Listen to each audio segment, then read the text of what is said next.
जय श्री राम। बहुत स्वागत है आपका आपके अपने खास कार्यक्रम मानस ज्योतिष ज्ञान में। मैं हूं आप सभी के साथ आचार्य राज मिश्रा। कि बहुत दिन से जो विषय है वो लिया जा रहा है आप लोगों के व्यापार को लेकर के। मैं जानता हूं बहुत सारे हमारे ऐसे दर्शक हैं जो व्यापार की परिस्थिति को लेकर के परेशान रहते हैं। इस टाइम क्या कार्य किया जाए, क्या ना किया जाए, कार्य की जो परिस्थितियाँ हैं उसको लेकर के काफ़ी सारे दिक्कतें लगी रहती हैं। अभी आज के विषय पर चर्चा कर लेते हैं। ये जानना बड़ा महत्वपूर्ण होता है कि इस जीवन में मुझे क्या करना चाहिए और क्या नहीं करना चाहिए। मेरे आखिर सफलता का जो रास्ता है वो कौन सा है, क्या करके मुझे सफलता जीवन में प्राप्त होगा और क्या करके नहीं होगा, ये जानना हम सभी के लिए बड़ा ज़रूरी होता है। और मुझे लगता है कि ये सब आपको जानने का अधिकार भी है। आप लोग परेशान रहते हैं और उन्हीं चीज़ों को लेकर के देखते हुए मैं एक नए विषय लेकर के आता हूँ। तो आज का विषय है कि किस रास्ते पर आपको सफलता प्राप्त होगी, आपको अपने जीवन के अंदर क्या करना चाहिए। ये आज की विशेष जानकारी आप सभी के लिए है। सूर्य से शनि पर्यंत जब भी हम किसी कार्य को स्पेशली देखते हैं तो हमें ज़रूरत होती है कि हम 7 ग्रहों को प्रमुखता देते हैं। सूर्य को प्रमुखता दी जाती है, बुध को प्रमुखता दी जाती है, बृहस्पति को दी जाती है, चंद्रमा को दी जाती है, शनि को दी जाती है, मंगल को दी जाती है। इन सभी ग्रहों को जो प्रमुखता, जो 7 महत्वपूर्ण ग्रह जिनको ज्योतिष में कहा गया है, राहु केतु को छोड़ करके, राहु केतु भी अपना एक महत्वपूर्ण योगदान निभाते हैं, लेकिन जो 7 ग्रह हैं उन पर हम बड़ा जो प्रभाव है बहुत महत्वपूर्ण तरीके से उनको देखने का प्रयास करते हैं।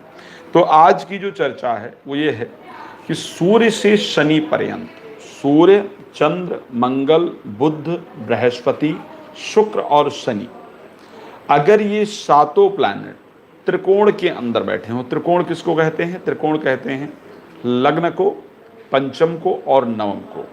यदि ये 7 ग्रह लग्न, पंचम और नवम के अंदर बैठ जाएं तो ऐसे कंडीशन में हल योग का निर्माण होता है। और जब कुंडली में हल योग का निर्माण होता है तो आपको कृषि से रिलेटेड ही कार्य में सफलता प्राप्त होती है। आप चाहे जितना मर्जी प्रयास कर लें, लेकिन आपको अदर क्षेत्र में सफलता नहीं मिलती है। कृषि से रिलेटेड जो कार्य क्षेत्र है वहीं आपको जाकर के सफलता की प्राप्ति होती है।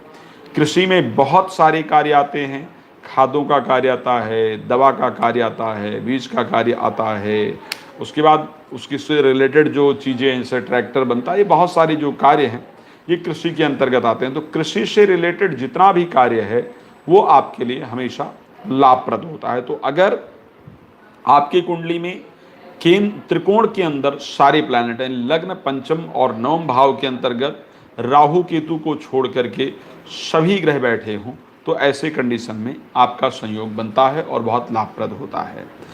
अगर 7 ग्रह किन्हीं 4 भाव में बैठे हों, 4 भाव कुंडली के हों और उन चारों ही घर के अंतर्गत 7 ग्रह जाकर के बैठ जाएं, तो ऐसे कंडीशन में केदार योग का निर्माण होता है। और केदार योग में जन्मे हुए व्यक्ति को भी कृषि कार्य से बहुत अच्छा लाभ प्राप्त होता है, बहुत अच्छी सफलता प्राप्त होती है। ये बहुत सहानुभूति पाने वाला व्यक्ति होता है और इसको अच्छे रिजल्ट आते हैं। मंगल और चतुर्थेश, ध्यान रखिएगा, मंगल और चतुर्थेश केंद्र त्रिकोण या लाभ भाव में जाकर के बैठ जाएं।